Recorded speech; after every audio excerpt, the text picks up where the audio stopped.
Baik, Coach. Ini biar kita mulai aja nggak apa-apa, Coach. Nanti sambil jalan aja. Ntar kan ada pekerja yang masuk nggak apa-apa kok. Ntar juga ini Oh, bisa oke. di-share ke itu, share ke YouTube biar Iya, iya. nanti dibuka dulu sama Mbak Ut ya, Dok. Coach. Sorry. Siap, Mas Indra. Ya, saya Ah, mengikuti arahan saja. Saya Oke. cuman menyampaikan kalau saya sudah dalam kondisi siap. Oke, siap. Thank you, Coach. Silakan waktu dan tempat saya persilakan untuk Mbak Ut. Terima kasih. Oke, oke, oke. Terima kasih juga Mas. Oh ya, Coach Afi, mohon maaf ya memang untuk yang RPM memang agak ini ya berbeda. Tidak Oke. masalah, tidak masalah. Oke, untuk sekarang kebetulan udah mulai di challenge 5 ya Mas Indra ya? Betul-betul sudah di jalan 5. Kita udah jalan di jalan 5. Sampai challenge 5 sudah berjalan. Mungkin nanti kita semangat juga untuk para pesertanya ya Coach ya. Karena memang sepertinya agak kurang semangat sih. Agak kurang semangat. Tapi kita tetap semangat terus untuk panitianya. Gitu. Oke.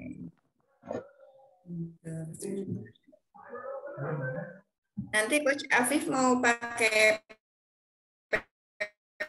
PT? Ya, saya ada materi singkat yang akan ada beberapa infografis juga yang akan saya tampilkan dan saya akan bantu menjelaskan juga nanti. Berarti nanti Coach Afif sendiri yang Ya, mau ini ya? ya nanti share screen dari saya langsung. Mas Indra nanti di Coach Afif di co-host kali ya, Mas? Siap. Siap, Mbak. Ya. Ini belum ada yang on juga nih. Kalau misal memang harus kita tunggu dulu, saya juga nggak apa-apa. Saya free. Oke, oke. Lah, ini gimana?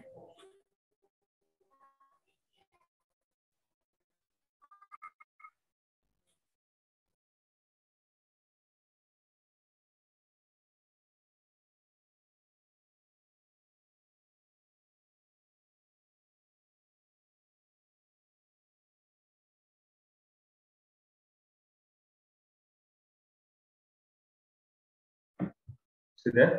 Aman? Oke, kita tetap semangat untuk RWM. Untuk CV-nya nanti mau dibacakan seutuhnya atau gimana, Coach? Oh, jangan. Panjang banget kali. Jangan. Singkat-singkat saja. Yang terakhir aja. Mas Tidak Indra usah semuanya, Mbak. share ya. Share.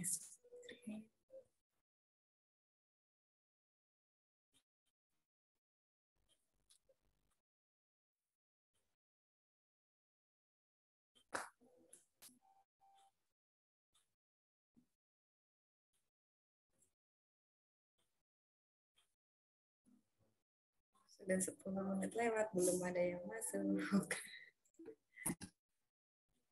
Semangat, Mas Indra. Siap-siap PPT ya, Mbak. Sebentar ya, Mbak. Oh, ya, PPT. Boleh nanti suaranya agak keras, Mbak, biar saya dengar. Oke, kurang keras ya? Iya. Oke. Aduh, backgroundku masih belum bisa ini menyedihkan.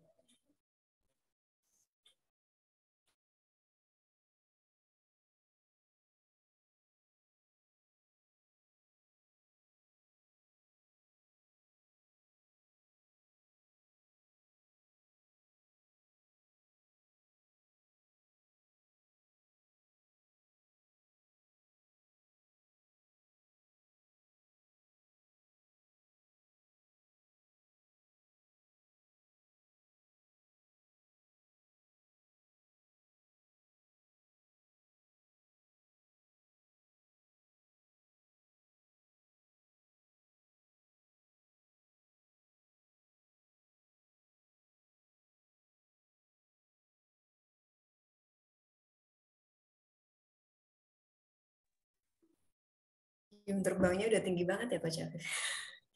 Ya enggak, masih sedang terus belajar.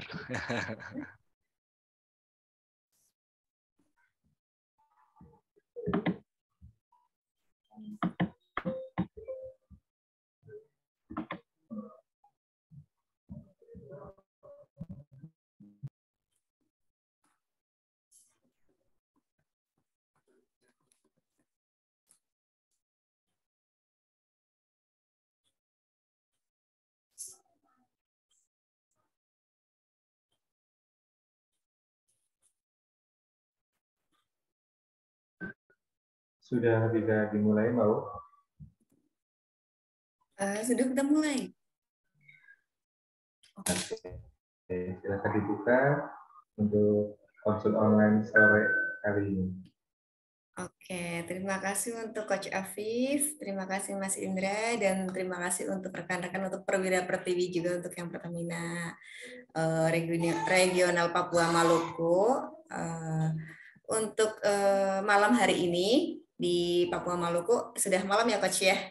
Jadi malam hari ini kami ada konsul online bersama Coach Afif yang nanti akan banyak banget pengetahuan yang kita dapatkan dan informasi, bisa sharing-sharing juga ya Coach ya? Ya, siap. Oke, mungkin untuk yang pertama ini ada CV-nya Coach Afif dulu, nanti akan ada sedikit, mungkin saya bacakan semuanya enggak, tapi sedikit aja mungkin. Ini karena memang sudah jam terbang Coach Afif juga sudah sangat tinggi sekali, ini sudah sangat panjang sekali. Oke, dari tahun 2010 sampai dengan tahun 2022 ya Coach ya? Ini yang terakhir itu. Untuk ke bawahnya Mas Indra boleh?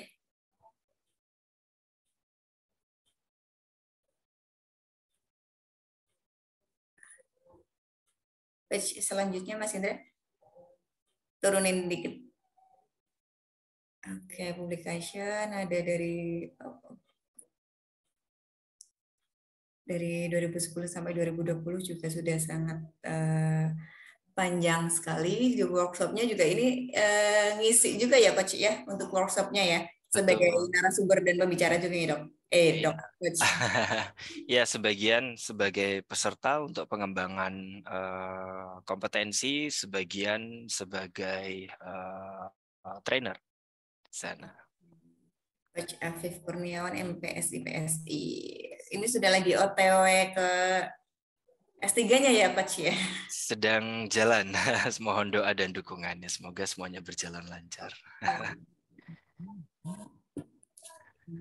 Sedikitnya.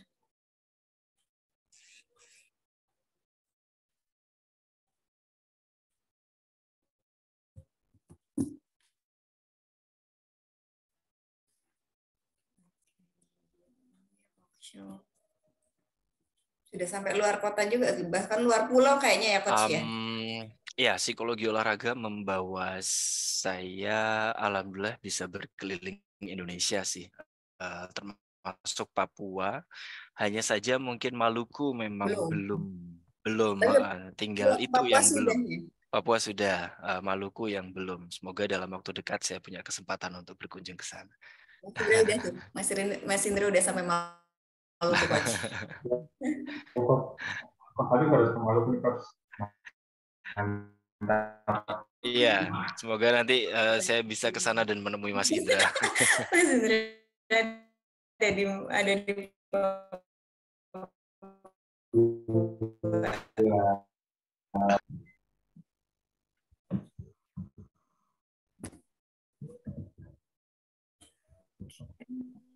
kita masih menunggu peserta sepertinya. Sembari menunggu peserta, kayaknya kita langsung masuk aja ke materi kali ya Coach. Biar mungkin kita ngobrol panjang nih buat 1 jam ke depan. Ya. Nanti buat materi yang akan di-share dari Coach Afif, biar para peserta bisa menikmati materi apa yang disampaikan sama Coach Afif. Betul. Apalagi ini akan disimpan di YouTube, jadi saya pikir tidak masalah kalau kita mulai sekarang. Kita kayak talk show aja Pak. Ya. Siap. Oke, terima kasih Coach Agus, terima kasih Baut, waktu dan tempat saya persilakan buat untuk memaparkan materinya. Terima kasih. Baik, terima kasih Mas Indra, terima kasih Mbak Uut. Saya izin memulai apa yang akan saya bagikan pada malam hari ini di Papua. Baik, selamat malam rekan-rekan semuanya, Prawira dan Pratiwi di Papua Maluku, regional Papua Maluku. Senang sekali bisa berjumpa secara virtual melalui media Zoom dan juga YouTube pada malam hari ini. Di sana sudah malam ya, di Surabaya masih jam 5 lewat. Tapi tidak masalah.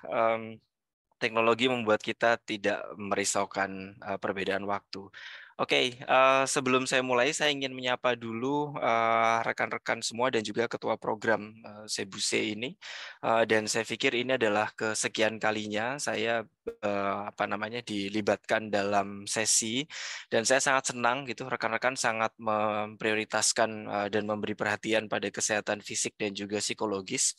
Dalam artian kita sebagai pekerja tentu tidak hanya berfokus kepada tantangan pekerjaan saja, tapi kita juga harus mengoptimalkan kestabilan atau keselarasan antara kondisi fisik dan juga psikologis untuk mendukung produktivitas. Nah, apa yang akan saya paparkan pada malam hari ini sebenarnya adalah irisan antara apa sih keterkaitan antara aktivitas fisik gitu ya, juga bagaimana itu bisa menunjang kesejahteraan psikologis rekan-rekan semua yang ada di Pertamina di regional Papua dan Maluku.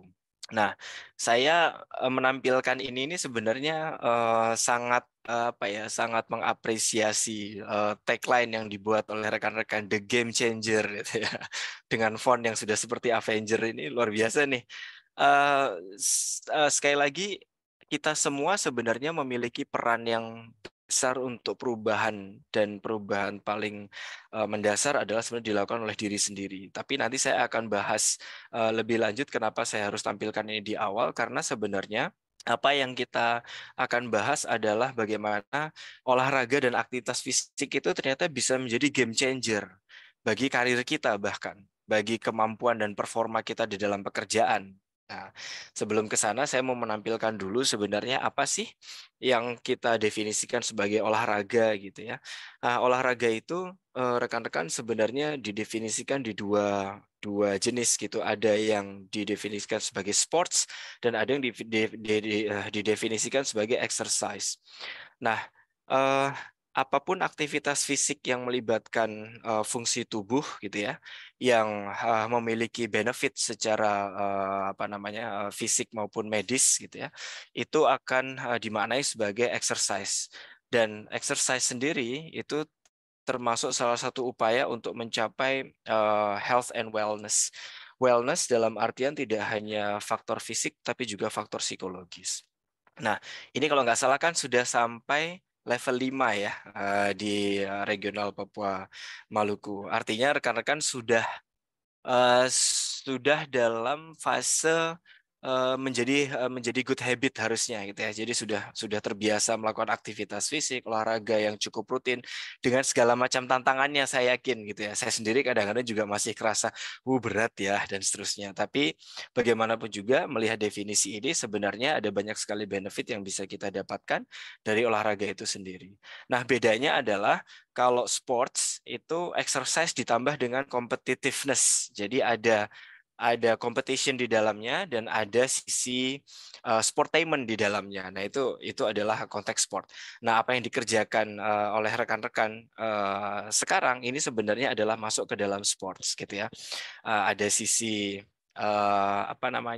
pengukuran capaian dan lain sebagainya, itu ya, ada competitiveness di sana. Lalu apa kaitannya dengan well-being? Nah, kita sama-sama tahu bahwa kesejahteraan psikologis atau mental well-being itu sebenarnya sudah didefinisikan oleh WHO. Jadi, kita lihat indikatornya di sini. Pertama, kita akan memiliki kesadaran penuh akan potensi kita. Jadi realize our own potential. Nah, ini yang kadang-kadang suka disepelekan oleh para pekerja ya di perusahaan, di industri, di organisasi.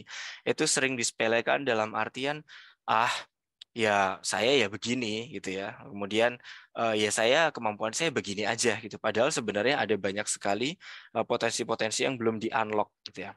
Nah, orang yang tidak bisa atau belum bisa meng-unlock itu, kita bisa memaknainya sedang berada pada mental well-being yang belum stabil gitu. Kemudian yang kedua adalah bisa mengelola normal stresses. Jadi stres-stres wajar yang muncul dalam kehidupan sehari-hari karena stres itu inescapable, tidak bisa dihindarkan. Jadi itu termasuk salah satu indikator kesejahteraan psikologis. Jadi di mana kita bisa mengelolanya, berarti kita masih sejahtera secara psikologis. Bekerja dengan produktif, kemudian berkontribusi terhadap tempat Anda bekerja dan juga komunitas di sekeliling Anda. Nah, sehingga dari definisi tersebut, olahraga itu sebenarnya adalah upaya kita untuk membuat keseimbangan antara hal-hal yang menjadi tuntutan di mana itu stressful, saya memahami itu stressful. Nah, kemudian diseimbangkan dengan exercise atau sport. Kenapa demikian? Nanti akan saya ulas di mana nanti akan ada 4 happy chemical yang akan muncul dalam tubuh ketika kita rutin atau terjadwal berolahraga.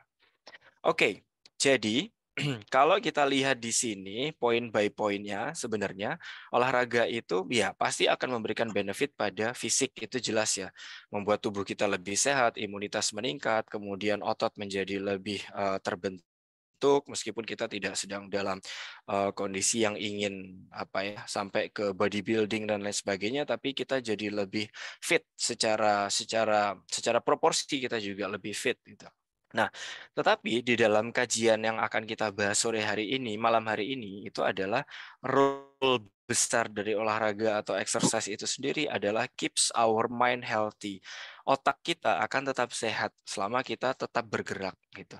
Nah, kenapa bisa demikian? Karena apapun aktivitas olahraga yang kita mainkan atau kita lakukan itu akan memunculkan perasaan rileks dan juga happy sebagai faktor penyerta gitu ya, sebagai benefit yang kita dapatkan. Jadi apapun olahraganya, mau bersepeda, mau berlari. Nah, saya nanti mungkin perlu mendapatkan feedback dari rekan-rekan regional Papua Maluku, apa saja yang dilakukan sampai di level 5 ini gitu ya. Kalau yang regional sebelumnya kan, kalau saya tidak salah, walk, run, riding, ya di happy. Gitu. Dan saya sebenarnya jealous sama teman-teman di regional Papua Maluku karena teman-teman diberikan kondisi alam yang sangat teman-teman Papua saya tuh baru bisa dihitung jari lah ke sana gitu, tapi saya tidak pernah merasa cukup gitu dan selalu ingin kembali karena jalan sedikit keluar aja sudah pemandangannya sudah bagus sekali, baik itu di kota maupun di pesisir pantainya, di perbukitannya. Nah, maksud saya adalah andai misalkan kita kemudian berjalan, berolahraga, bersepeda, atau mungkin kita berlari, jogging, dan seterusnya, diseimbangkan dengan hal-hal yang juga secara visual itu sangat menyenangkan, maka itu akan semakin memunculkan rasa happy dan relax.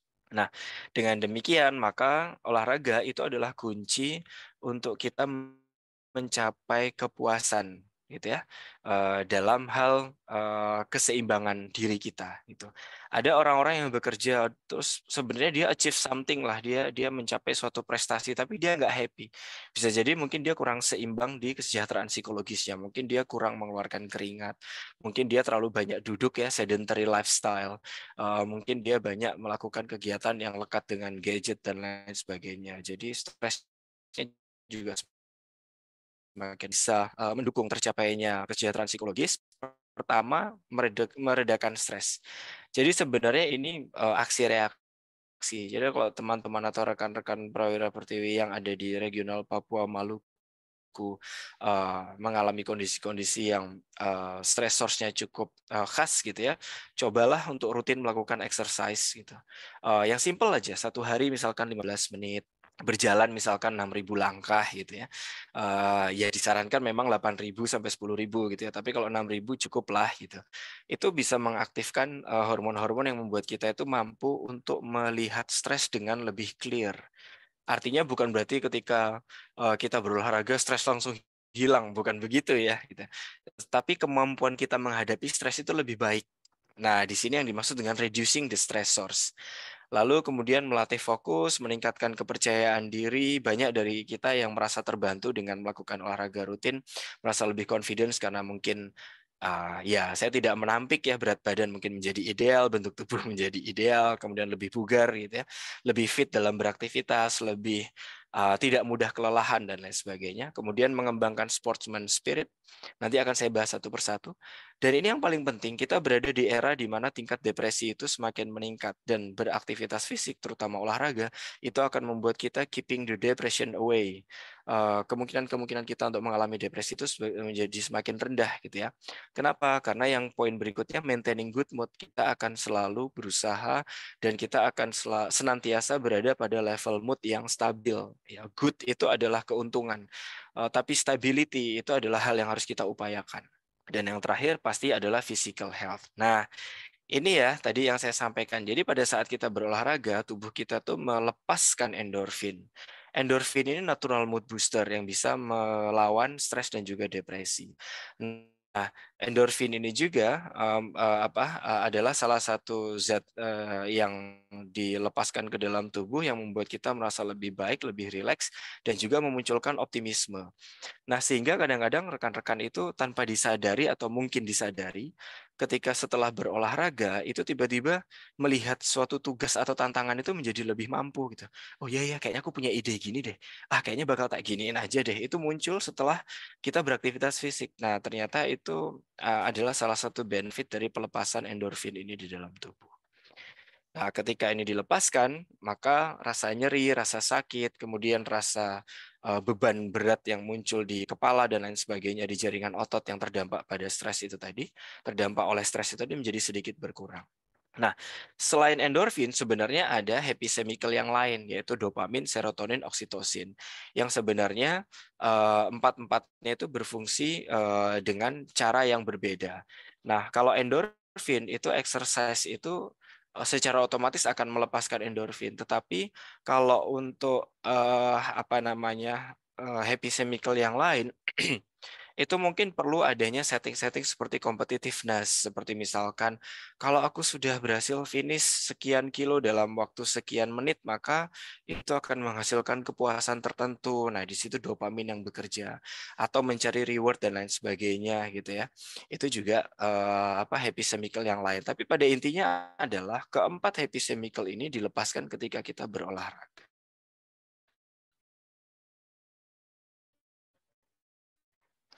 Nah, kita akan bahas terkait dengan benefit dari olahraga dan juga aktivitas fisik pada aspek psikologis. Pertama, stres itu pasti akan berdampak kepada kecemasan. Bangun tidur gitu cemas, mau tidur nggak enak gitu ya, dada menjadi sesak, kepikiran dan seterusnya.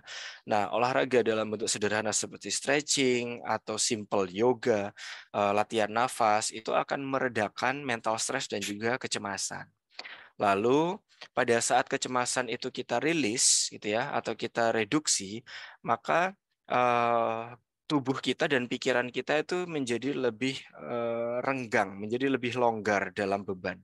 Dan di sana kita bisa menjadi lebih mampu gitu ya untuk menghadapi tantangan-tantangan yang disediakan untuk kita. Lalu kita akan melupakan ada hal-hal yang itu sebelumnya itu kita cemaskan atau kita khawatirkan. Ya, aduh deadline nih, aduh ditugasin sama pimpinan begini nih, aduh target begini nih dan seterusnya, itu kan kita akan terus mencemaskan itu gitu. Sebenarnya bukan berarti olahraga itu menghilangkan beban tersebut, tidak, tetapi kita bisa memasukkan penyeimbang sehingga pada saat kita mencemaskan, itu kita mencemaskannya itu dalam level yang tidak terlalu membahayakan. Tapi kalau kita tidak beraktivitas fisik, maka cemas itu akan mengganggu tidur kita, mengganggu makan kita, mengganggu sistem dan fungsi kekebalan kita, sehingga kita rentan terhadap penyakit. Lalu, nah ini penting nih untuk pekerja nih, sharpening the focus. Fokus kita akan semakin terlatih dan semakin tajam, di mana ini kaitannya adalah pada kemampuan pengambilan keputusan. Nah, teman-teman di regional Papua Maluku pasti tantangannya tentu akan ada kekhasan yang khusus gitu ya. Di setiap regional di Indonesia pasti akan ada tantangan-tantangan yang berbeda. Nah, apapun tantangan yang sedang kita alami, aktivitas olahraga itu bisa membuat kita mengambil keputusan yang bagus, gitu ya. Mengambil keputusan yang diambilnya itu berdasarkan kondisi yang ideal. Artinya otak berpikir ideal, emosi berpikir ideal, gitu ya. Kemampuan menilai dan menalar sesuatu juga berfungsi secara ideal. Jadi decision-nya akan menjadi good. Kemudian ini juga olahraga juga akan membuat kita itu mempelajari sesuatu dengan lebih cepat sehingga kita akan mudah sekali beradaptasi dengan perubahan. Nah, kadang-kadang stress source itu muncul menjadi lebih berat itu karena kita kurang adaptif terhadap perubahan-perubahan gitu.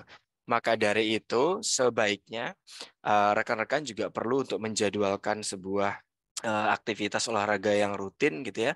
Karena percayalah kalau kita sudah punya good healthy habit, nanti beberapa benefit-benefit ini akan kita dapatkan secara otomatis gitu. Kita jadi lebih aware, lebih responsif, lebih adaptif gitu ya, belajar lebih cepat, menerima perbedaan dengan lebih mudah. Kemudian ketika ini kita lakukan di daily life, di kehidupan sehari-hari, maka kita akan lebih presisi dalam mengambil dan memutuskan sesuatu. Jadi kalau misalkan ada yang, ya maaf ya, kadang-kadang, aduh aku kok sulit konsentrasi ya, jangan-jangan itu bukan karena Anda tidak mampu untuk berkonsentrasi, tapi Anda butuh diseimbangkan dulu gitu. Karena sebenarnya setiap orang itu mampu berkonsentrasi, tapi mungkin kondisi hormon, kemudian kondisi fisik kita itu tidak dalam kondisi yang pas untuk memunculkan fokus yang dibutuhkan. Nah, yang ketiga adalah kepercayaan diri. Sudahlah, tidak ada rumus bahwa orang yang berolahraga itu kemudian menjadi minder dan lain sebagainya. Itu nggak ada. Paling biasanya itu menjadi lebih kompetitif karena terkait dengan target capaian yang kemudian di-share melalui aplikasi gitu ya. Aku udah sekian kilo nih, aku dan seterusnya. Kemudian itu mempengaruhi satu sama lain gitu. Tapi nggak masalah karena sebenarnya setiap dari kita itu bisa untuk mengambil benefit di luar dari competitiveness itu dengan kepercayaan diri yang tumbuh gitu. Mungkin sebelumnya kita tidak percaya diri untuk berlari, jogging gitu ya, karena mungkin kita merasa nggak mampu, nggak sanggup secara kekuatan kaki, mungkin kita tidak terlalu kuat. Tapi dengan olahraga yang rutin, latihan yang tepat gitu ya, maka kita akan bisa meningkatkan kemampuan kita sedikit demi sedikit. Nah, pada saat kita meningkatkan kemampuan sedikit demi sedikit, itu ada kepercayaan diri yang juga ikut meningkat. Sehingga kita selalu berpikir bahwa pasti ada sesuatu yang mampu kita lakukan. We think better gitu ya about ourselves. Kita selalu berpikir, kayaknya ini bagus nih untuk saya. Saya bisa, saya mampu, saya bisa, saya mampu. Selalu begitu. Ada optimisme di sana. Sehingga self esteem yang rendah itu sangat jarang terjadi ketika kita itu rutin dan rajin berolahraga.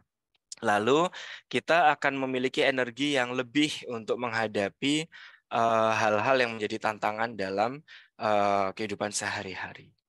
Nah, yang keempat adalah terkait dengan nilai sportsman. Nah, di pekerjaan ini penting sekali ya. Misalkan fairness, kita mengakui ketika kita memiliki kekurangan gitu ya. Kemudian kita mengapresiasi ketika teman kita atau bahkan diri kita itu melakukan sebuah keberhasilan. Ini sportsman. Di mana kita olahraga itu bisa membuat kita respect dengan diri kita sendiri dan respect dengan orang lain. Ini nggak terlalu banyak. Nah, ini yang agak sedikit perlu untuk diperhatikan. Jadi, fighting the depression. Banyak sekarang individu yang mengalami depresi dan usianya semakin muda. Jadi rekan-rekan Prawira Pertiwi di regional Papua Maluku, saya pikir kita perlu untuk meningkatkan mental health awareness, dan salah satu yang bisa kita lakukan dengan sangat mudah adalah dengan berolahraga atau beraktivitas secara fisik gitu ya. Nah, banyak dari orang-orang yang depresi itu kemudian memunculkan excuse, ya gimana lagi, aku udah capek sekali setiap harinya, gimana lagi, aku selalu sendiri, gimana lagi, aku nggak bisa ini, nggak bisa itu. Hati-hati, sebenarnya itu semua bisa diatasi dengan beraktivitas fisik. Sesimpel jalan kaki. Jalan kaki yang sampai berkeringat itu sudah membantah beberapa pemikiran-pemikiran negatif yang kita bangun di otak bahwa kita nggak mampu, kita nggak bisa, dan seterusnya. We can easily fight our depression symptom dengan cara apa? Dengan cara exercise, dengan cara berolahraga, ya. Lalu olahraga juga akan membuat kita mengelola emosi dengan lebih baik. Jadi anger management for which sport is the best medicine. Jadi di sini dikatakan bahwa anger management itu nggak selalu harus dengan tarik nafas, buang nafas dan seterusnya. Kita sesimpel berenang, berjalan kaki, beraktivitas fisik sehari-hari, stretching dan lain sebagainya itu sebenarnya sudah menjadi anger management. Coba deh sesekali rekan-rekan, kalau sedang tiba-tiba pengen meledak kemarahan karena mungkin ada beban kerja tertentu gitu ya, ambil satu tarikan nafas, kemudian coba stretching. Akan terasa langsung bedanya. Padahal itu cuma berbeda beberapa detik saja, tapi akan terasa bedanya cara kita memanajemen kemarahan sebelum dan sebelum stretching. Sebelum dan sesudah stretching, sorry. Lalu yang dua terakhir adalah improving the mood. Jadi olahraga itu bisa mendorong mood positif, kita menjadi lebih antusias, kita jadi lebih, orang Jawa bilangnya jadi grapyak gitu ya. Saya nggak tahu kalau di daerah sana itu apa kata padanannya, tapi kalau di bahasa Indonesia kan itu menjadi lebih ramah, menjadi antusias, menjadi mudah menyapa, menjadi mudah berkomunikasi, ya. Nah, itu adalah hal-hal yang kita dapatkan sebagai benefit dari olahraga. Bahkan kadang-kadang dengan mengamati pertandingan olahraga atau olahraga yang kita sukai itu aja sudah menghasilkan mood yang positif gitu.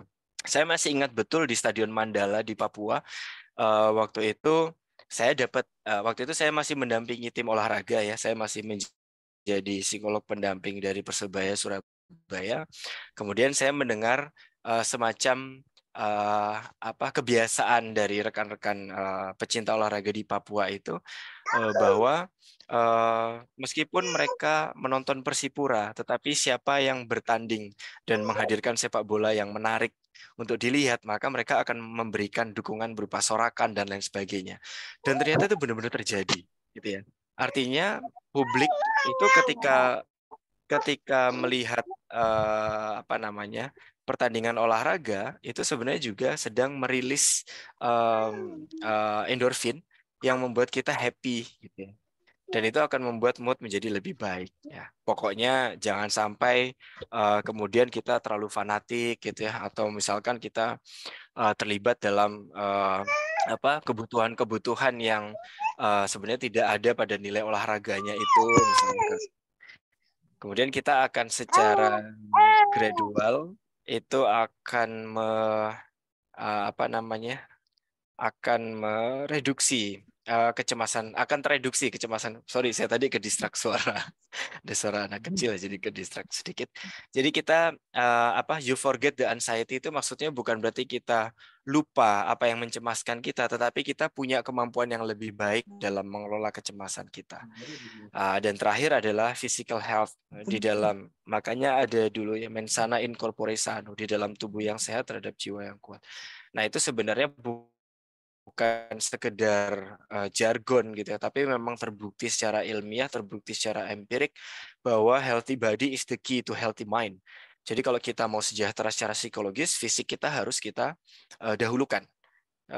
Fisik itu, tubuh itu butuh dipenuhi haknya. Apa haknya? Hak untuk sehat.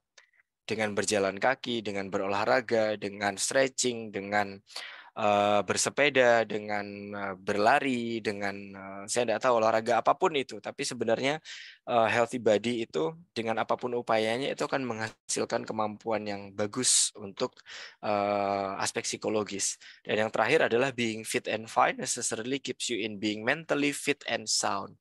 Jadi tidak cuma tubuh yang fit, tapi mentally itu juga bisa fit, gitu ya. Dan sebagai bagian dari perusahaan besar di Indonesia, saya pikir rekan-rekan sangat berada pada situasi yang butuh untuk selalu menjaga fisik dan mental itu selalu sejahtera, gitu ya. Oke, orang banyak yang bilang nggak masalah, yang penting gajinya gede maka semuanya pasti aman, saya nggak akan stres, kata siapa, ya kan? Berapapun nilai dan nominal yang Anda dapatkan dalam salary gitu ya, maka sebenarnya itu hanya menjadi salah satu hal yang bisa mendukung kebahagiaan Anda. Kalau hal-hal lain itu justru menyerang Anda dalam kondisi ketidakbahagiaan, maka itu tidak berarti apapun kan. Gitu. Misalkan Anda punya salari yang besar tapi Anda sakit-sakitan. Apa gunanya gaji gede kalau seperti itu gitu kan? Sementara teman Anda mungkin ada rekan kita mungkin yang cukup lah hidupnya cukup aja gitu, tapi kemudian dia punya aktivitas-aktivitas yang membahagiakan dirinya, kemudian di sekelilingnya dia juga kelihatan sekali bahagia, dia seimbang gitu. Jadi yang terpenting bagi kita adalah faktor yang sering terlewatkan adalah kesehatan fisik, dan dari kegiatan Sebuse ini kita ingin membuat perubahan, dan perubahan itu dimulai dari tubuh kita sendiri, gitu ya. Oke,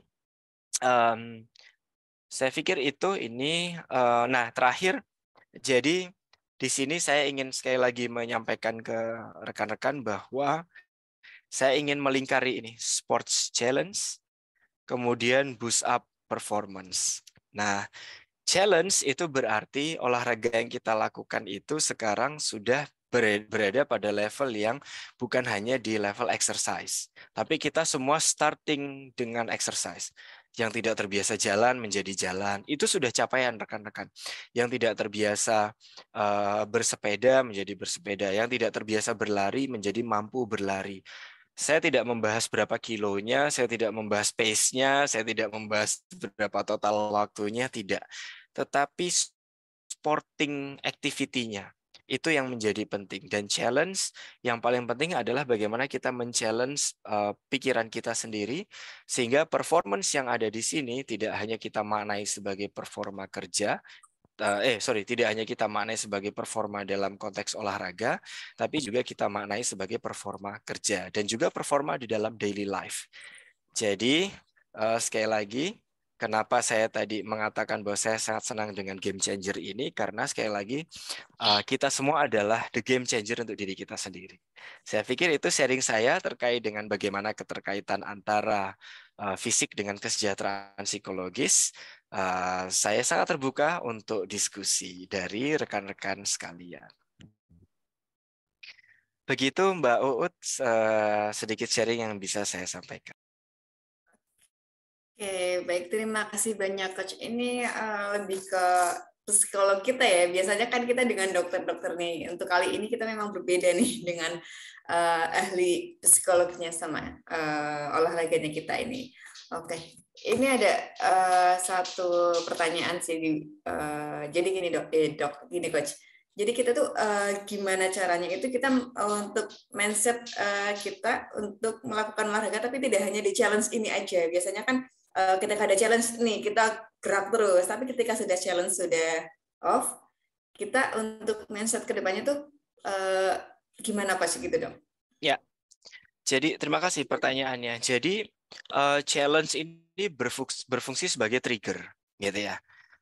Dan nanti ketika challenge ini terselesaikan, maka harapan kita sebenarnya, dan termasuk ketua program ini kan, bahwa nanti semua pekerja itu memiliki good healthy habit gitu ya. Nah, kalau challenge ini kemudian kita nikmati bukan sebagai tekanan, tapi kita nikmati sebagai proses adaptasi kita akan kebiasaan baru, yaitu aktivitas fisik, maka dengan atau tanpa challenge nanti di akhir itu sudah menjadi kebiasaan baru. Itu. Saya ingin menampilkan sedikit ya. Jadi ada tahapannya gitu. Saya akan coba gambarkan dalam bentuk dalam bentuk whiteboard ya. Nah, ini muncul di layar ya. Jadi akan ada sebentar. Sudah muncul belum ya di layar Mbak Ut ya? Masih loading. Masih loading ya, muter-muter ya. Oh iya nih, kenapa ya? Oke. Oh, ternyata tidak bisa. Oke, saya jelaskan saja. Jadi begini, ada 4 stage ya. Jadi rekan-rekan semua ada 4 tahapan. Pertama adalah unaware. Kita itu belum sadar bahwa olahraga itu ada benefitnya untuk diri kita, gitu ya. Kemudian yang kedua, tahapan yang kedua adalah unengaged. Kita belum sepenuhnya menghayati bahwa aktivitas challenge itu menjadi sebuah hal yang menarik untuk dilakukan. Unaware, unengaged, ya, 2. Yang ketiga adalah engage. Nah, rekan-rekan sebenarnya di regional Papua Maluku, saya yakin semuanya sekarang sebenarnya sudah berada di level 3. Tidak level 3 untuk tahapan ini maksud saya. Berarti semuanya sudah engage. Kenapa? Karena kan sudah ikut program, sudah ikut challenge kan ya, Mbak Ut, Mas Indra ya. Nah, artinya sudah aware dan sudah tidak lagi unengaged, gitu, sudah engage. Nah, kalau menurut teorinya Prochaska, setelah engage itu akan menjadi masuk ke level yang keempat, yaitu maintenance. Maintenance itu adalah segala macam bentuk aktivitas fisik itu menjadi gaya hidup. Nah, tapi apakah rumusnya dari 3 ini selalu keempat dengan mudah? Nah, itu tergantung. Tergantung pada saat kita menjalankan program ini, kita berhasil menemukan makna bahwa ini benefitnya untuk kita sendiri itu ada nggak sih? Gitu. Kalau ada, maka itu akan mudah untuk berlanjut ke habit, gitu ya, kebiasaan-kebiasaan berolahraga. Tapi kalau ini dimaknai sebagai paksaan dan lain sebagainya, maka akan sulit, butuh sistem yang lebih dekat lagi, misalkan teman-temannya gitu ya. Oh, teman-temanku sepedaan kok aku enggak ya. Nah, jadinya seperti itu. Tapi saya yakin rekan-rekan Prawira Pertiwi yang ada di RPM ini, Regional Papua Maluku, kalau kita enjoy menjalankan program Sebuse ini, nanti kita akan merasa setelah program ini berakhir, kalau nggak olahraga itu malah nggak nyaman. Gitu. Itu pasti akan terjadi kok, dan itu adalah beberapa feedback yang didapatkan dari regional yang lain sebelum ini gitu ya. Jadi sudah malah punya kebiasaan tanpa program itu, kemudian kalau weekend kemudian berkumpul untuk bersepeda bareng, kemudian kumpul untuk olahraga bareng gitu ya. Itu terjadi. Begitu Mbak Ut. Jadi yang jelas harus kita sukai dulu ya Coach ya. Ya, kita harus menikmati apa yang Dari kita, dalam hati yang benar-benar kita lakukan sesuai betul, ini. betul. Oke. Untuk Perwira Pertiwi mungkin ada yang mau sharing atau ada yang mau ditanyakan, itu boleh banget untuk saat ini. Kalau untuk open kamera agak-agak kecil. Ya, silahkan meninggalkan pertanyaan di kolom chat, bisa raise hand dengan menyalakan audio juga bisa gitu ya. Saya sangat sangat senang gitu ya. Sekali lagi Papua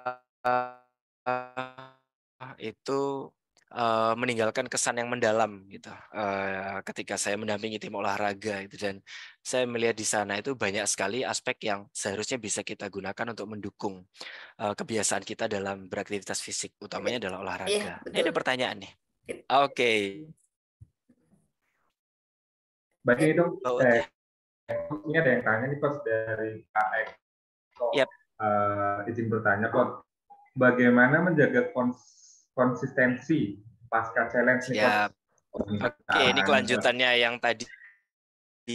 Nah, satu hal yang kita dapatkan dari challenge itu adalah aktivitas fisik kita itu terencana dan terekam, gitu, ya kan? Nah, salah satu cara yang bisa kita upayakan untuk menjaga konsistensinya adalah kita mencoba untuk menyisipkan jadwal rutin beraktivitas fisik atau olahraga, gitu ya. Entah itu weekly, entah itu daily dalam hitungan menit mungkin, atau mungkin 2 hari sekali gitu ya.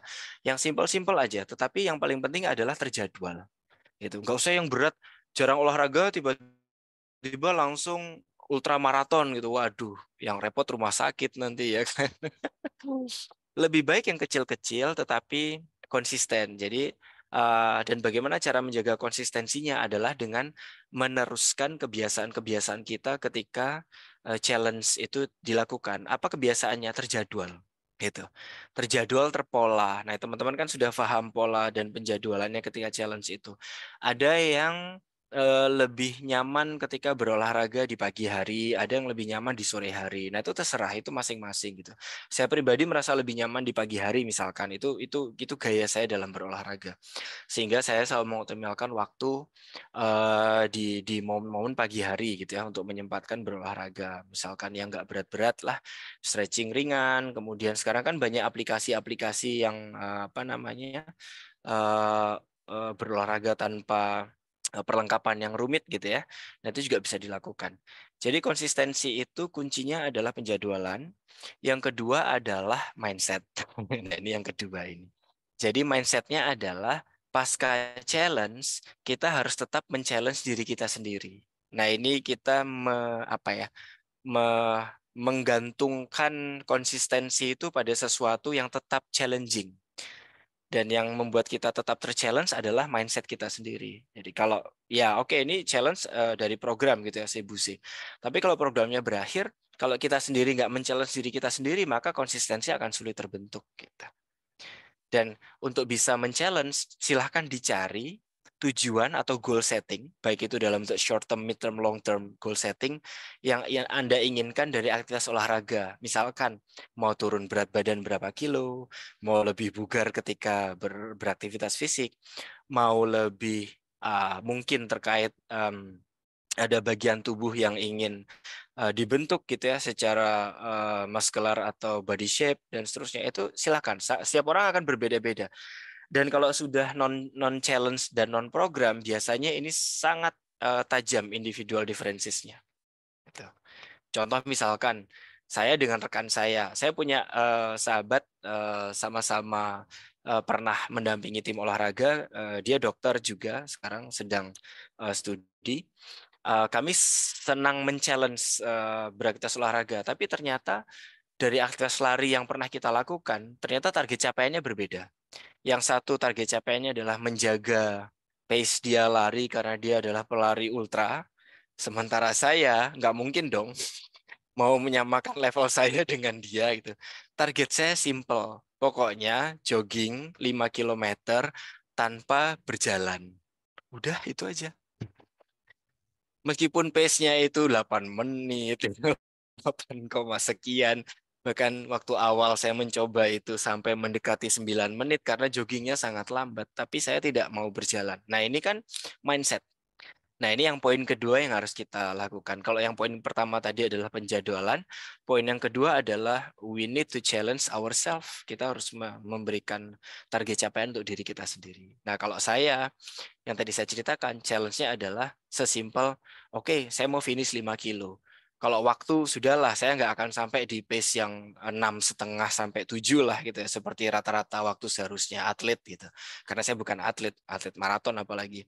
Saya realistis gitu, tapi saya cuma pingin finish. Nah, saya pingin finish itu adalah challenge gitu. Semoga bisa menjawab ya, Pak Ekop, atas pertanyaannya. Terima kasih.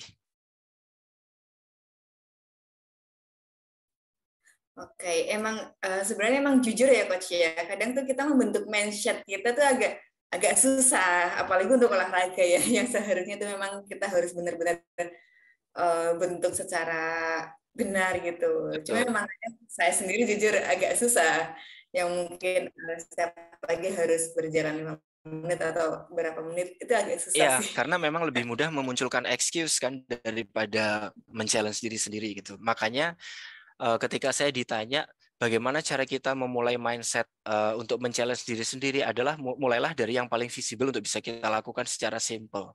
Jangan langsung menetapkan target yang sangat tinggi gitu.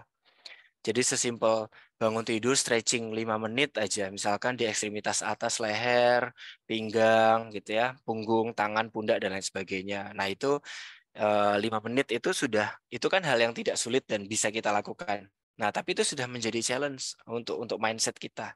Nah, kalau kita sudah terbiasa, nanti levelnya secara otomatis akan meningkat karena kita sudah bisa. Kayaknya saya sudah ada kepercayaan diri yang muncul kan. Kayaknya kalau cuma stretching aja saya udah bisa nih gitu. Coba besok bangun pagi saya mau jogging gitu ya. Ternyata itu melompati tahapan jalan. Nah, mungkin berarti mindset-nya adalah jalan dulu, jangan jogging. Nah, itu. Soalnya kalau langsung lompat ke jogging, nanti tiba-tiba nanti capek gitu ya. Nanti kalau lewat rute itu yang jual siomay di pojokan tuh enak tuh, nanti tergoda gitu. Jadi ada banyak nih ininya excuse-nya. Kita coba jalan aja dulu. Idealnya berapa? 5-10 menit jalan tanpa berhenti. Itu rata-rata 1 kilo lah berarti. 10 menit jalan tuh 1 kilo. Harus Begitu. challenge diri kita sendiri gitu ya, Coach. Iya, dan dari yang paling simple, dan Dan yang jangan kita sukai mungkin ya. iya, dan jangan ini ya, jangan mudah jatuh karena kemudian pada saat kita membandingkan challenge yang kita siapkan untuk diri kita sendiri itu teman kita sudah di level yang lebih tinggi. Nggak masalah, itu kan level dia, bukan level kita. Kan kita sedang menciptakan level untuk kita sendiri. Gitu. Benar. Oke, setuju Coach. Oke. Oh ya, untuk Perwira Pertiwi, saya bantu mengingatkan ya untuk jangan lupa mengisi link absensi yang sudah di-share oleh admin kita. Kebetulan ini masih lumayan banyak yang kosong untuk absensinya. Maaf ya Coach ya, jeda sedikit, iklan sedikit. Akan banyak yang menyimak via YouTube. Saya optimis. Itu pasti banyak pengetahuan. Oke. Absensinya ya jangan lupa ya untuk Perwira Pertiwi untuk diisi juga. Sambil mengisi, sambil kita sharing, kita dengarkan juga ini untuk arahan dari Coach Afif. Oke. Tanya lagi nih Coach, sedikit sih. Silakan. Ini kan untuk psikologi olahraga ya Coach ya. Betul. Gitu. Untuk olahraganya sendiri tuh memang manfaatnya itu apa sih? Pasti masih ada pertanyaan seperti itu, Coach. Ada seperti itu untuk manfaat olahraga seperti itu. Di psikologi olahraganya itu manfaatnya apa sebenarnya seperti itu? Ya, kalau kita bicara dalam konteks atlet, ya, kalau kita bicara dalam konteks atlet, ketika mereka itu rutin menjalankan fungsi dan target capaian mereka di modul latihan dan mereka bisa stick to the plan gitu ya, maka kita percaya bahwa mereka akan semakin dekat dengan keberhasilan.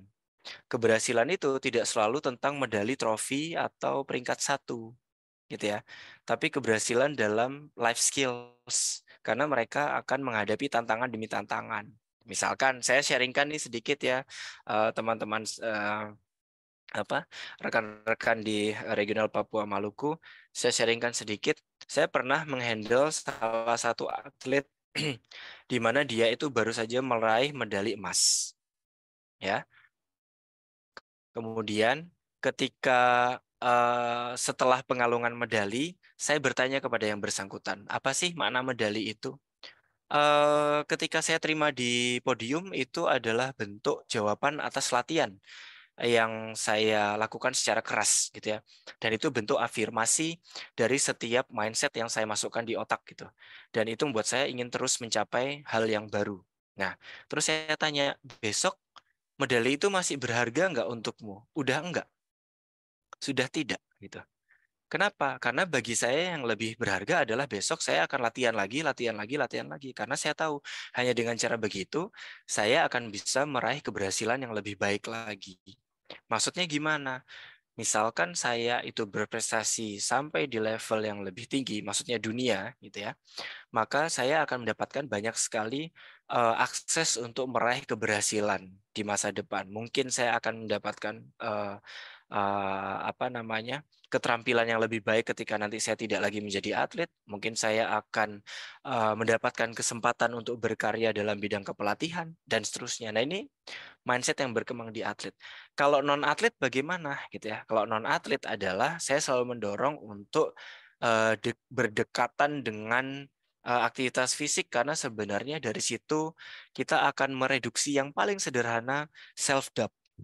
Self doubt itu adalah kebiasaan otak kita untuk meragukan kemampuan kita sendiri. Jadi otak manusia itu dikasih karunia, itu kanan dan kiri, plus dan minus. Di balik excellence yang kita miliki, itu kadang-kadang kita juga masih sering loh memandang diri kita kecil gitu ya. Aduh kayaknya saya nggak bisa deh, aduh kayaknya saya nggak mampu deh, aduh ini jangan-jangan gini deh. Bener nggak rekan-rekan itu kan? Nah, olahraga itu bisa membuat kita secara psikologis mengelola mindset dengan lebih baik, sehingga akhirnya kita lebih punya positive mental mindset. Karena rumusnya begini, negative mental mindset itu akan menghasilkan unhealthy emotional reaction. Positive mental mindset itu akan menghasilkan healthy emotional reaction. Jadi kaitannya dengan pekerjaan, kalau kita beraktivitas fisik, emosi kita akan jauh lebih baik dan mental kita akan jauh lebih stabil ketika menghadapi tantangan maupun kesulitan. Itu sih ulasan terkait dengan aspek psikologisnya. Oke, mungkin bisa sambil dicerna kali ya. Oke. Oke, Ini sambil jalan ada pertanyaan baru oke. masuk ke kolom chat nih. Ini ada nih Coach dari Kak Aisyah.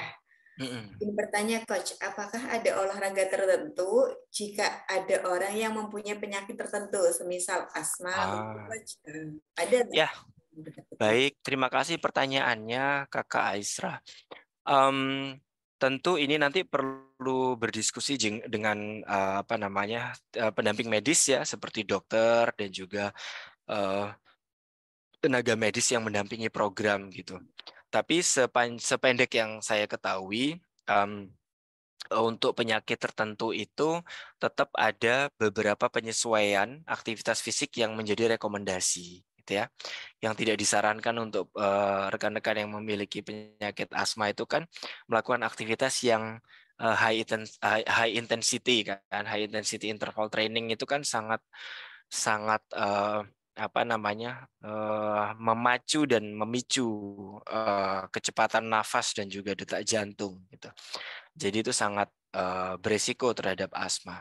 Kalau saya di psikologis untuk jenis-jenis penyakit yang rawan dengan organ nafas gitu ya, maka saya justru akan mengajak aktivitas olahraga yang nafasnya itu sangat pelan, tapi keringatnya keluarnya sama dengan lari. Yoga. Yoga itu orang yang lihat itu seperti effortless kan.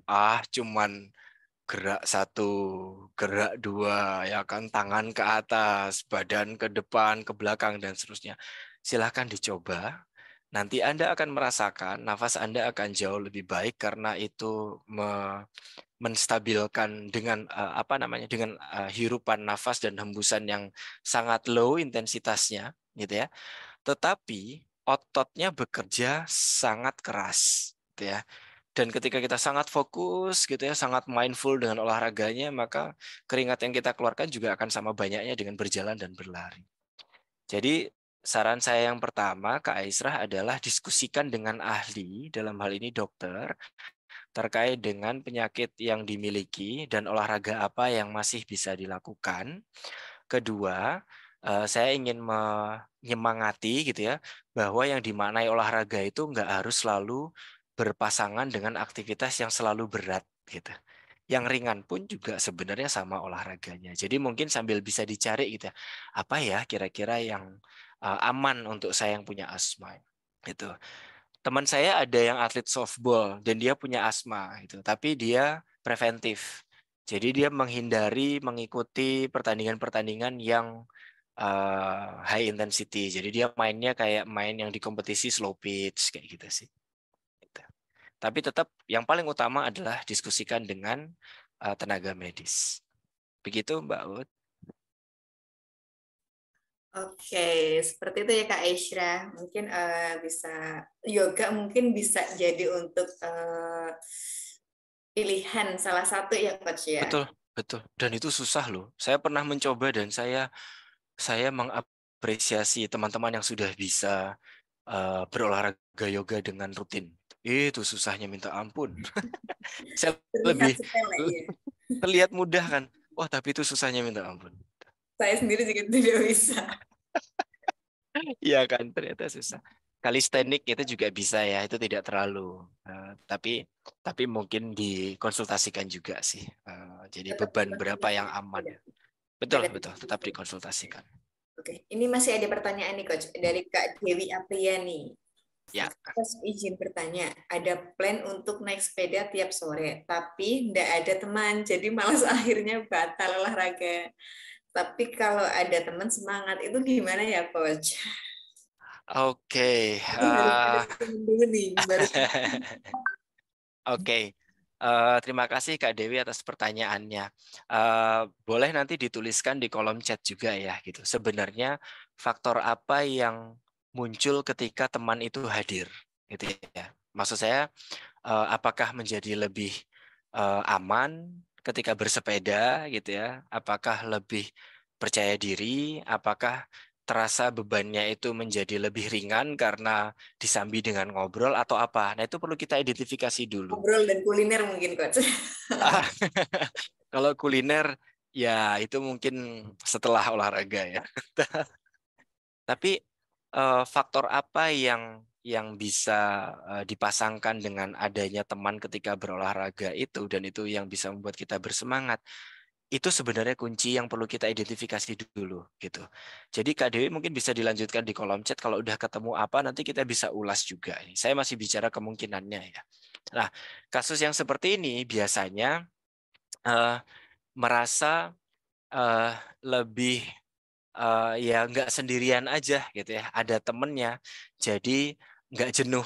Nah, berarti faktor kunci yang berhasil diidentifikasi adalah mudah merasakan kejenuhan ketika sendirian, gitu kan. Nah, lalu dari hasil identifikasi ini kita coba, jenuh itu apakah harus selalu dipasangkan dengan hadirnya teman?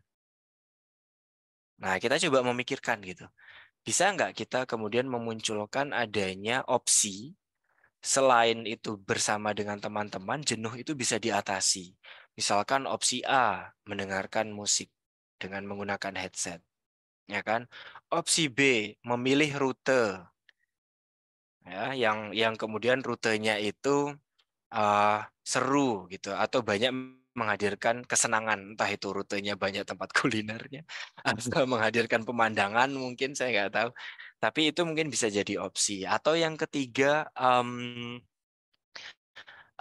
menetapkan target capaian yang mungkin simple ya udah karena nggak ada temannya jadi saya nggak nah ini ya bisa diajak ngobrol ini ya berarti ya. Nah ini yang saya maksud tadi Kak Dewi.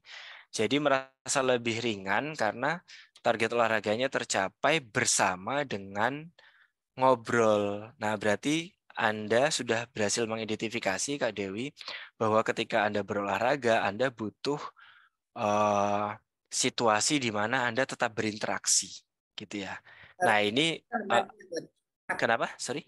Harus ada partner berarti. Ya harus ada partner gitu ya untuk bisa diajak ngobrol. Meskipun jogging, berarti ini juga akan berlaku yang sama nih mekanismenya. Pasti juga kalau mau jogging kalau sendirian juga malas juga nih, bukan malas ya, maksudnya jadi merasa kalau ada teman akan lebih baik gitu ya.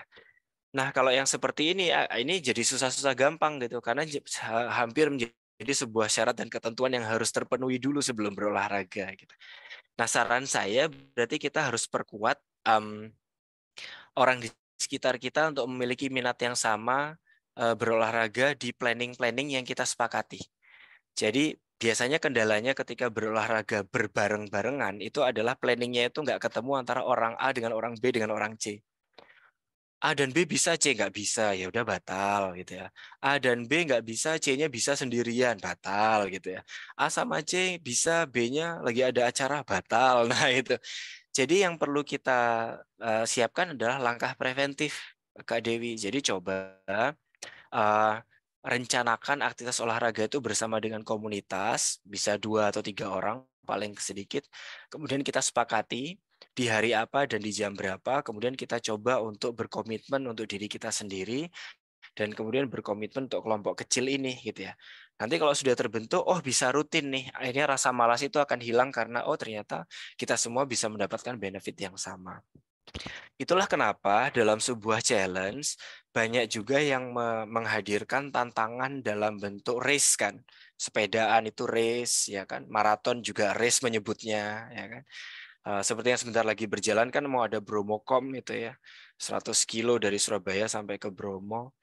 Itu kan bareng-bareng tuh kuotanya 4.000 cyclist dan itu mereka start bersama-sama dan seterusnya. Nah, ini kan menyamakan waktu untuk berkumpul dan seterusnya. Nah, saya pikir Sebuse The Game Changers Challenge ini itu sudah menghadirkan sarana untuk membuat kita tuh bisa janjian dengan teman-teman. Nah, itu yang perlu kita jaga gitu. Semoga berhasil Kak Dewi. Nanti kalau misalkan untuk bersepeda dan berlari masih sulit karena harus bertemu dengan teman-teman untuk janjian, coba pertimbangkan aktivitas fisik atau olahraga yang bisa dilakukan secara individu, tetapi Anda bisa happy melakukannya hanya dengan mungkin sambil mendengar musik, sambil mungkin kalau di dalam ruangan gitu ya, workout simple bisa sambil nonton maraton drakor misalkan 15-30 menit. Banyak kan yang begitu. Intinya berolahraga dengan happy, happy-lah ketika berolahraga. Udah itu aja. Semoga cukup menjawab ya Kak Dewi. Oke, berolahraga dengan happy, happy-lah saat berolahraga. Oke. Ya. Bagus, Coach. Oke, ini ada yang bertanya lagi nih, Coach. Oke, izin bertanya, Coach. Apakah pemain bola pada saat bertanding dan mengalami benturan pada paha pemain dan medis memberikan semprotan kloretil pada daerah yang sakit dan pada saat pemain dengan kecapean dan menghirup serbuk dari kloretil tersebut, apakah ada efeknya pada pemain tersebut atau tidak, Coach? Baik, Kak Winan, terima kasih pertanyaannya. Ini sebenarnya ranah dokter olahraga ya, karena etil klorida itu adalah zat yang termasuk golongan anestesi ya, Mbak Uut ya. Kalau dia masuk dalam anestesi lokal yang diberikan kepada atlet ketika terjadi efek benturan untuk melokalisir rasa nyeri. Seingat saya begitu. Nah, tetapi secara psikologis kadang-kadang itu juga bisa diberikan untuk memberikan dukungan placebo effect, bermakna sugestif. Jadi misalkan ada atlet yang secara ya benturan gitu, bam gitu ya. Kemudian dia merasa nyeri. Sebenarnya dia sudah oke, tapi kemudian dia minta medis tolong disemprot gitu ya. Sebenarnya itu hanya untuk membuat dia merasa lebih tenang bermain. Nah, ini efek placebo-nya itu. Jadi ada efek sugesti di dalamnya gitu. Nah, terkait dengan uap dari kloretil itu terhirup apakah berbahaya atau tidak? Saya pikir kalau terhirupnya itu dengan jarak di mana terjadi penanganan, kemudian kita ada di dekatnya yang tidak terlalu berada pada hitungan sentimeter, saya pikir sih nggak akan ada efek ya. Tapi kalau kita hirup dengan sengaja ya, saya pikir zat apapun juga akan menimbulkan efek samping yang itu secara medis nanti teman-teman dokter yang akan bisa menjawab. Maksudnya dihirup secara sengaja gitu ya, itu pasti akan berbahaya. Tapi kalau pas kita nyemprot sebenarnya, kemarin kan memang oh sorry. Saya pikir ada lanjutan pertanyaan. Tapi kalau misalkan pada saat kita disemprot kemudian uapnya itu tidak sengaja terhirup, sebenarnya uap itu kan sudah memudar gitu ya bersama dengan udara di sekitarnya gitu. Jadi saya pikir efeknya akan sangat minim. Pokoknya jangan dihirup secara langsung aja ya Kak Winan ya. Itu respon jawaban saya. Saya boleh cerita sedikit ya Mbak Ut ya terkait dengan kloretil ini. Jadi boleh Coach, boleh. Sangat boleh. ada atlet yang pernah saya dampingi, tapi ini bukan kloretil. Awalnya kloretil, kemudian kita kan sekarang ada di era di mana atlet itu sangat banyak menggunakan kinesio tapping. Jadi yang pakai tapping ya di area-area otot tertentu itu. Nah itu ternyata ada salah satu atlet saya yang secara medis diperiksa oleh dokter, tim, fisio dan seterusnya, dia sudah nggak apa-apa kok Pak Afif gitu, dia sudah nggak masalah. Terus tim dokter ini bertanya ke saya, dia tetap minta ini sebenarnya faktor psikologis nggak sih? Saya jawab iya, karena dia merasa lebih aman, lebih percaya diri ketika kinesio itu tertempel. Tetapi tugas saya adalah secara bertahap, kemudian membuat mindset dia itu atau cara pandang dia akan kinesio tapping itu menjadi tidak harus selalu menempel di tubuhnya. Karena kalau kayak gitu kan berarti dia sugesti banget gitu ya. Kalau suatu ketika pas mau tanding kinesionya habis, performanya akan jelek, yang kena adalah psikolognya kan kalau seperti itu. Maka perlahan kita akan lepaskan ketergantungan sugesti itu gitu. Sama seperti kloretil itu ada juga yang merasa bahkan sebelum bermain belum ada benturan. Minta disemprot dulu, karena merasa nanti akan lebih kuat gitu ketika menghadapi benturan. Nah, ini kan secara teori kedokteran kan salah sebenarnya gitu ya.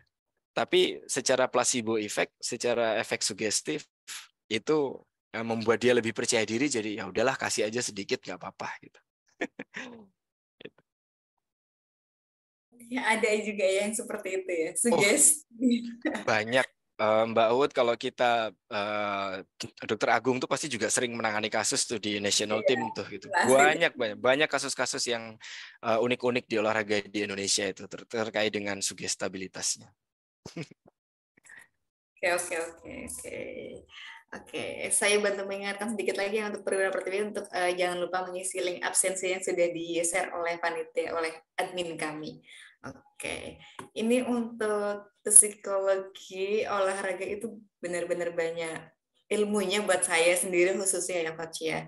Itu pengetahuannya juga lumayan banyak, ilmunya juga banyak. Ini untuk perwira pertiwi juga mungkin yang sedang lagi menjalankan challenge, ini pasti banyak banget manfaatnya untuk virtual konsul online malam ini.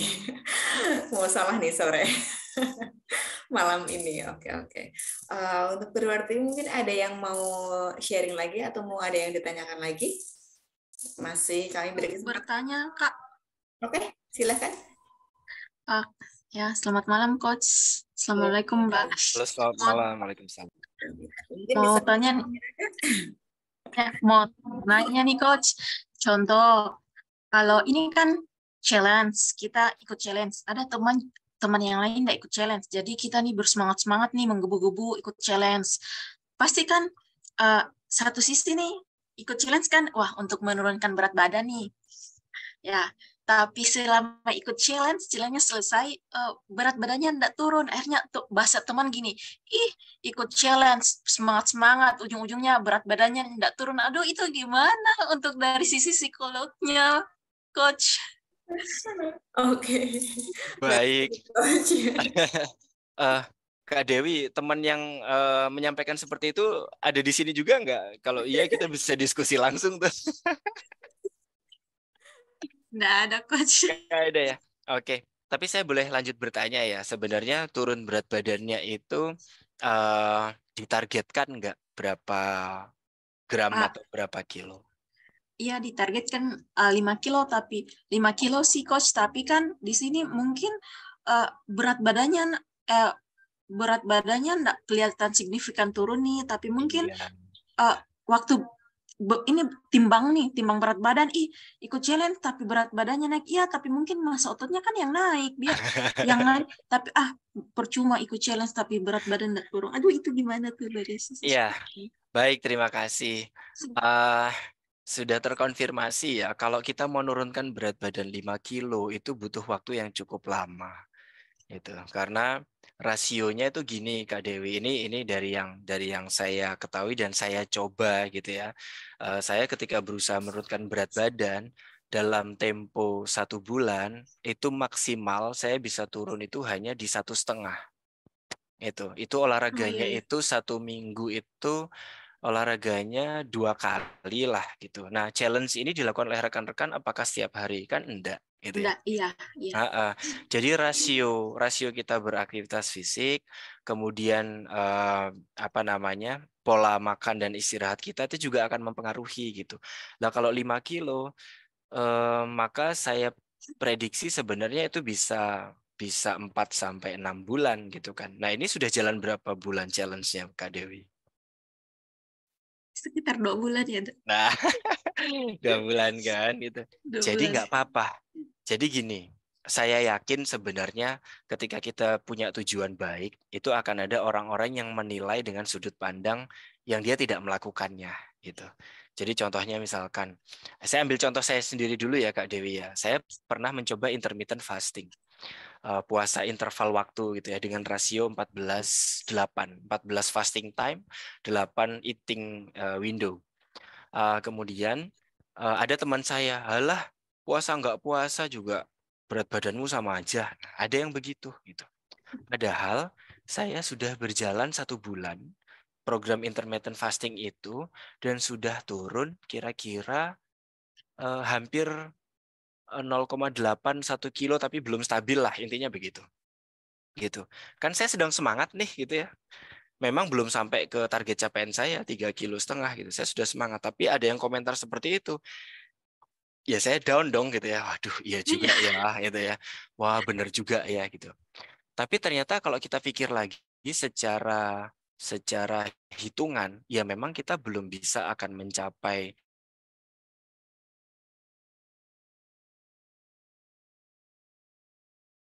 level yang sampai apapun yang dikatakan oleh rekan kita itu, kita perlu untuk mengcounternya dengan di pikiran itu, coba manfaat apa sih selain rencana penurunan berat badan itu yang sudah Kak Dewi rasakan dari challenge Sebuse ini? Lebih ringan, Nah, lebih bersemangat. itu. Tidak ngantuk ya, Coach. Tidak mengantuk ya. Iya, itu. Nah, Pagi-pagi sudah lebih ngantuk, ya lebih fit kalau pagi. betul. Sementara yang tidak beraktivitas fisik pasti pagi-pagi cari kopi, ya kan? Wah, aku kalau nggak ngopi nggak bisa nih. Sementara kalau teman-teman yang punya aktivitas olahraga pagi-pagi itu pasti ya mungkin tetap ngopi secukupnya, tapi akan mencari air putih, ya. Kemudian lebih antusias dan seterusnya. Ini adalah benefit ketenangan yang diharapkan dari olahraga.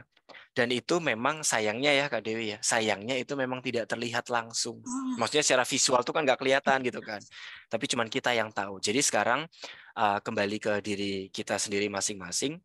Apakah kita akan merisaukan komentar dari netizen, komentar dari rekan-rekan yang tidak menjalankan challenge, ataukah kita mau memilih untuk ya sudah kita mendapatkan benefitnya kok gitu. Kalau memang untuk itu ya berarti kita perlu untuk melanjutkan challenge ini di luar dari Sebuse, atau continuity keberlanjutan dari Sebuse ini harus kita lakukan gitu. Karena 5 kilo itu butuh konsistensi yang wow. Iya, Coach. Semangat ya, saya ikut mendukung. Semoga lancar-lancar. Ya, insya Allah. Amin, amin. Terima kasih, Coach. Terima Ya, kasih makasih, juga, Coach. Makasih. Kaisa. Mungkin berat badan tidak atau belum turun ya Coach ya, tapi sehat dan bugar itu sudah pasti didapatkan ya. Iya. Dari 5 kilo tuh kalau turun setengah sampai 0,8 itu udah ngaruh banget loh. Turun 1,5 itu udah ngaruh banget sebenarnya gitu kan. Maksudnya mungkin secara fisik tidak terlihat Nah, gitu, tidak tapi terlihat, ya. tapi lebih ringan itu kan sebenarnya adalah indikasi bahwa bobot kita sudah berkurang untuk beraktivitas fisik gitu. Nah, mungkin teman kita nggak kelihatan aja sih. Dan kita juga nggak perlu yang langsung, aku udah turun loh. Nggak perlu juga lah. Biarin mereka aja yang julid, kita nggak usah. Aduh, ini live YouTube ya. Maaf ya, tapi saya apa adanya gitu. Jadi lebih baik kita sehat secara mental lah. Gitu. Betul. Pasti memang tidak terlihat sih Coach. Apalagi baru 1 atau 2 kilo itu memang belum terlihat sama sekali sih menurut saya sih. Itu masih aja seperti itu. Tapi possible dan bisa untuk dilakukan. Jadi tenang aja. Tapi kita sendiri yang merasakan itu memang pasti berbeda sih Coach. Ya. Itu, realitanya seperti itu memang. Betul. Jadi membandingkan itu tidak akan pernah ketemu sesuatu yang akan membuat kita semakin yakin untuk melakukan sesuatu. Yang bisa membuat kita semakin yakin untuk berolahraga adalah ketika kita mengukur ke diri kita sendiri, menciptakan target untuk diri kita sendiri, dan kemudian mengapresiasi setiap keberhasilan kecil yang sudah kita munculkan atau kita dapatkan. Oke, jadi sangat banyak manfaat dan ilmunya beneran. Mungkin ini nanti bisa dilihat lagi di YouTube gitu ya Coach ya. Ya, silakan. Oke. Waktu juga sudah mulai menunjukkan mulai malam ya Coach ya. Di sana berarti mendekati 8:30 malam ya rekan-rekan Papua ya dan Maluku ya. Oke. Saya izin dulu, mungkin sebelum nanti kita tutup, kita akan foto dulu bersama ya Coach ya. Baik. Oke. Untuk perwira pertama mungkin ada yang mau bertanya lagi, atau mungkin ada yang mau sharing lagi, atau ya ada yang pengen cari pengetahuan lagi tentang psikolog olahraga itu untuk diri kita sendiri khususnya ya Coach ya. Ya, kita menjadi pelatih untuk kapasitas mental kita sendiri. Karena itu dibilang sepele tapi memang susah sebenarnya. Ya, susah-susah gampang, tapi bisa dilakukan, dibiasakan. Untuk Mensa tuh lumayan susah. Apalagi untuk olahraga yang harus rutin. Aduh. Ya, makanya mulainya dari yang pelan-pelan dulu, Mbak. Oke. Untuk Purwa Pertiwi masih ada kesempatan sedikit lagi. Ada yang mau bertanya atau ada yang mau sharing mungkin? Oh iya, saya setuju tuh. Barangkali ada perwira pertiwi yang tidak bertanya tapi ingin sharing pengalaman terkait dengan challenge ini gitu ya. Kemudian kita bisa berdiskusi. Saya akan dengan senang hati untuk menyimak juga. Betul. Seringnya memang seperti itu sih, Coach. Ya, silakan. Oke, ada yang mau sharing mungkin? Silakan minum dulu, Coach. Aman. Tenang aja. Mungkin jika tidak ada, bisa saya akhiri ya, Coach ya. Bisa kami akhiri untuk konsul malam ini. Sepertinya memang sudah tidak ada yang mau sharing atau memang belum ada kesempatan lagi. Mungkin ada satu yang open mic, Kak Winan. Oke. Ya. Oke, silakan Kak Winan. Makasih Coach atas waktunya. Izin bertanya Coach. Untuk mengenai setiap kegiatan olahraga kan harus menggunakan fisik dan tenaga untuk bisa dapat mencapai prestasi yang terbaik. Kalau seperti olahraga catur, apakah itu juga dapat masuk dalam tahap seperti persiapan perlu fisiknya atau tidak? Iya. Ya. Saja, makasih. Ya, makasih. Terima kasih pertanyaannya. Catur, bridge, kemudian menembak.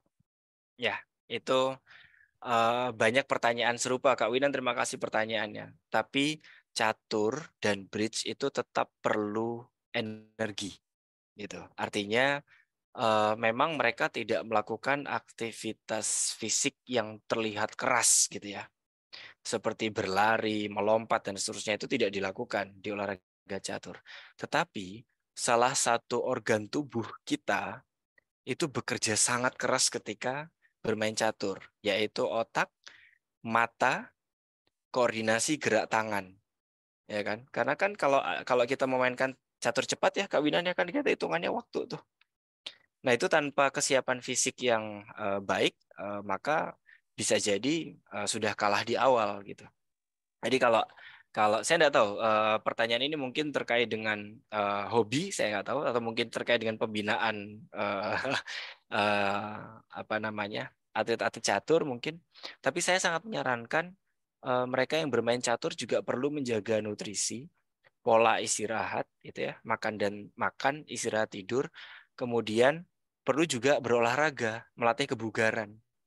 Karena kalau kita tidak terbiasa melakukan daily exercise, maka mereka atau atlet catur bahkan itu di program, gitu ya, itu akan sangat emosional, gitu ya. Kemudian akan tidak stabil secara mood, kemudian ngambil keputusannya akan tergesa-gesa dan seterusnya. Nah ini sebagai pembanding ya Kak Winan ya, saya di tahun 2021 itu sempat menjadi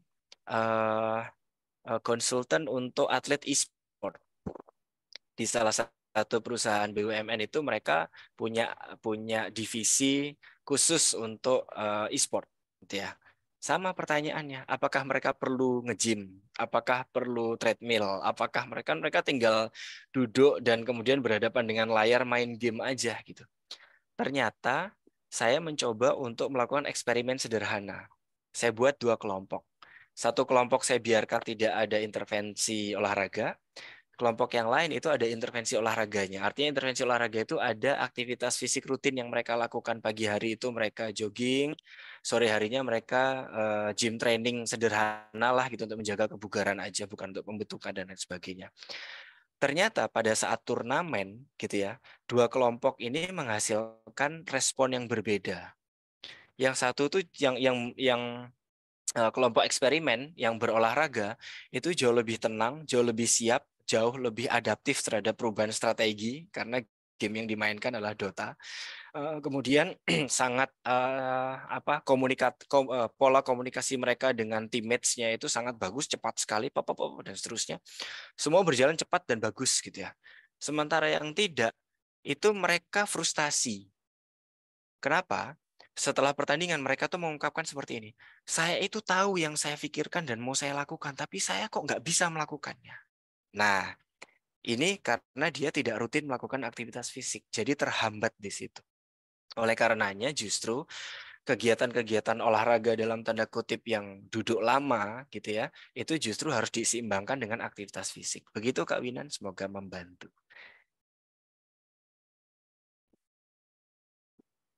Harus diseimbangkan. Ya, harus diseimbangkan. Nutrisi pun juga harus seimbangkan untuk otak kita ya Coach ya. Ya, nutrisi penting sekali kalau untuk itu. Oke. Terima kasih, Coach. Sama-sama Kak Wina, dengan senang hati.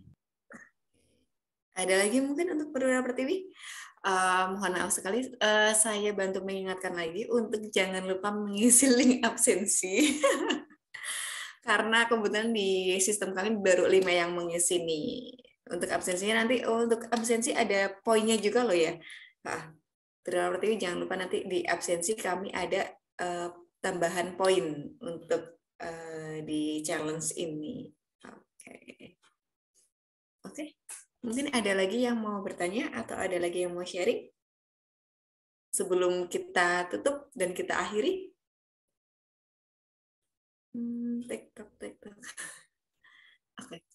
Sepertinya sudah cukup Coach untuk konsul online malam ini. Oke. Ya. Terima kasih. Nanti jika teman-teman menyimak ini di YouTube, jika ada pertanyaan atau apapun bisa ditinggalkan di kolom komentar gitu ya. Saya akan sesekali visit untuk coba merespon di sana dalam bentuk diskusi nanti. Intinya saya dengan senang hati mendukung kegiatan Sebusi yang dilakukan oleh Pertamina Patraniaga di regional Papua Maluku, dan saya sangat bangga menjadi bagian dari program hebat ini. Semangat rekan-rekan semuanya, Perwira dan Pertiwi di regional Papua Maluku. Apapun hambatannya, kita adalah game changer untuk kita sendiri. Betul sekali itu. Challenge dengan diri kita sendiri. Oke. Baik, sepertinya memang sudah cukup dan sudah tidak ada yang ingin bertanya lagi, Coach. Kami tutup ya, Coach ya. Sebelum kami tutup, izin untuk Perwira Pertiwi untuk buka kamera terlebih dahulu sebentar saja ya, untuk kita ambil foto bersama. Oke.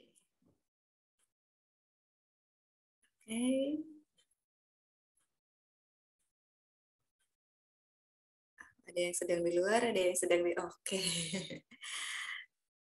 Ada yang mungkin ada yang di kantor. Oke, kami tunggu ya untuk Perwira Pertiwi ya untuk buka kamera terlebih dahulu sebentar saja untuk ambil foto aja. Oke. Wih, itu Kak Winan lagi di jalan tuh, di motor kayaknya tuh ya. Oh iya. Iya, di motor. Mantap, hati-hati Kakak. Bisa ya di motor. Sepertinya dibonceng. Winan, kok terpakai healing? Dewi semangat dong. Berat badan belum, tapi sehat sudah pasti dapat. Dan bugarnya juga sudah pasti dapat. Dan hadiahnya jangan lupa. Oke, untuk yang lain kami tunggu ya untuk open kamera sebentar untuk kita ambil gambarnya. Oke. Belum ada? Oke.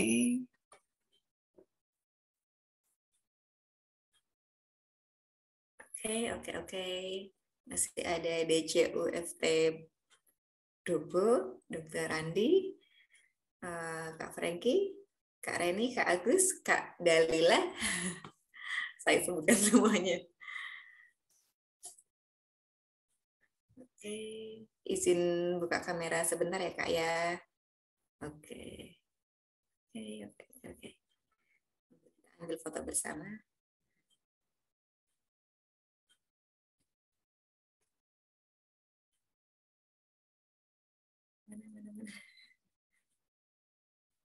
Oke. Untuk di Papua Maluku itu kita seperti ini, Coach. Kalau dulu kan seperti ini. Ini salam tangguh kalau di Papua. Oke, siap. Oke. Sebenarnya sudah cukup. Oke, nanti dibantu sama Kak adminnya ya, Kak ya, untuk kita ambil foto. Oke. Bisa kita mulai. Oke, salam tangguh. Sebentar, mungkin Dokter Andi sudah open kamera juga. Tapi tidak terlihat. Oke. Oke, 1, 2, 3. Oke. Oke. Baik. Sudah cukup. Oke, terima kasih untuk para perwira pertiwi dan terima kasih untuk Coach Afif yang jam terbangnya sudah sangat tinggi, masih bergabung bersama kita. Dokter Andi sudah sedang di jalan juga nih sepertinya. Oke, saya selaku pembawa acara untuk malam ini mohon undur dulu dan mohon maaf bila ada salah kata atau ada yang kurang berkenan. Terima kasih untuk Perwartiwi, terima kasih untuk Dokter Andi, terima kasih untuk Coach Afif. Selamat malam dan assalamualaikum warahmatullahi wabarakatuh. Waalaikumsalam warahmatullahi wabarakatuh. Terima kasih semuanya. Terima kasih Dokter Andi, Mbak Hutriana. Terima kasih semuanya. Makasih Mbak. Oke, terima kasih semuanya. Makasih banyak. Makasih Jumpa, salam sehat selalu. Amin. Terima kasih Kak.